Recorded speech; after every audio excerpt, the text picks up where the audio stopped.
SC/ST OBC को परेशान किया जाता है, तो कहीं न कहीं ये एक्ट जो आया है कोई ऐसा एक्ट नहीं था कि जो है किसी के जाति धर्म पे ऐसा कुछ हो, लेकिन कहीं न कहीं कुछ लोग ऐसे होते हैं, ऐसी सोच विचारधारा होते हैं, तो उनके लिए सिर्फ था कि हाँ भाई अगर ऐसी लड़का पढ़ने लिखने में अच्छा है और नंबर अच्छे पा रहा है और कहीं न कहीं जाति के आधार पर उसको नंबर अगर नहीं दिए जा रहे हैं, तो कहीं न कहीं वो कंप्लेंट कर सकता है, आगे तक कुछ कार्रवाई कर सकता है, या जाति के मतलब एक जाति के नाम से अगर उसको परेशान किया जा रहा है या यूनिवर्सिटी से निकाला जा रहा है, तो ये एक्ट आया था, गवर्नमेंट लेके आई। लेकिन हमारी ये नहीं समझ में आया, अगर गवर्नमेंट ने लागू किया था 2026 लाई, फिर बाद में उसको जो है रोक क्यों लगी? कहीं न कहीं इसमें सरकार की भी जो है वो है मंशा है, कहीं न कहीं उसको भी लाना नहीं चाह रही है। हम लोगों का प्रयास है बहुजन अधिकार मोर्चा के माध्यम से जिला हरदोई में जो हम लोग ज्ञापन दिए हैं, तो लोग हमारे साथ आए, समर्थक आए हैं।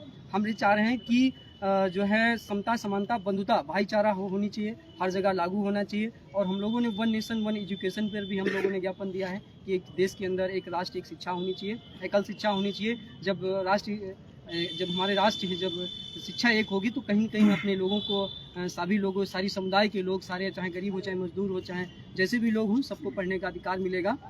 हम ये चाह रहे हैं। और हमें आज़ादी, आज हम भारत देश तो हमारा आज़ाद हो गया है, लेकिन कहीं न कहीं हम लोगों को आज़ादी नहीं मिल पाई है। उसके लिए हम लोगों ने आज रोड पर उतरने का काम किए हैं। अगर हम लोगों की ये मांगें नहीं पूरी हुई तो हम लोग अनिश्चितकालीन हरदोई जिला के अंदर हम लोग जो है अम्बेडकर पार्क में जो है या यहाँ DM ऑफिस पर हम लोग जो धरने पे बैठ जाएंगे। जल्द ही हम आपके भी जो है डेट जो है आपको दे देंगे। सर, आप जैसे कि कह रहे हैं कि हमारे साथ में भेदभाव हो रहा है, लेकिन सवर्ण समाज कह रहा है कि वो UGC लागू होने से हमारे साथ में भेदभाव होगा। देखिए, कहीं कहीं सरकार ने उनको जो है पूरी तरीके से जो प्रोपेगेंडा होता है, एजेंडा, उनको बता नहीं पाया। उनको जब सरकार UGC एक्ट 2026 लाई थी तो सरकार को पूरी तरीके से बताना चाहिए था, मेंशन करना चाहिए था कि हाँ भाई ये कहीं किसी भी जाति से उससे नहीं है। कहीं न कहीं अगर प्रॉब्लम आती है, जाति के आधार पर परेशान किया जाता है, तो उसके खिलाफ जो हम लोग कार्रवाई करेंगे। लेकिन सरकार ने उसको तरीके से लोगों के बीच में मतलब बता नहीं पाए, तो इसीलिए कहीं न कहीं जो वैसी सोच की विचारधारा के लोग हैं तो उनको बुरा लगा कि जो है 85% जाग चुका है, 15% के भारी हो चुका है।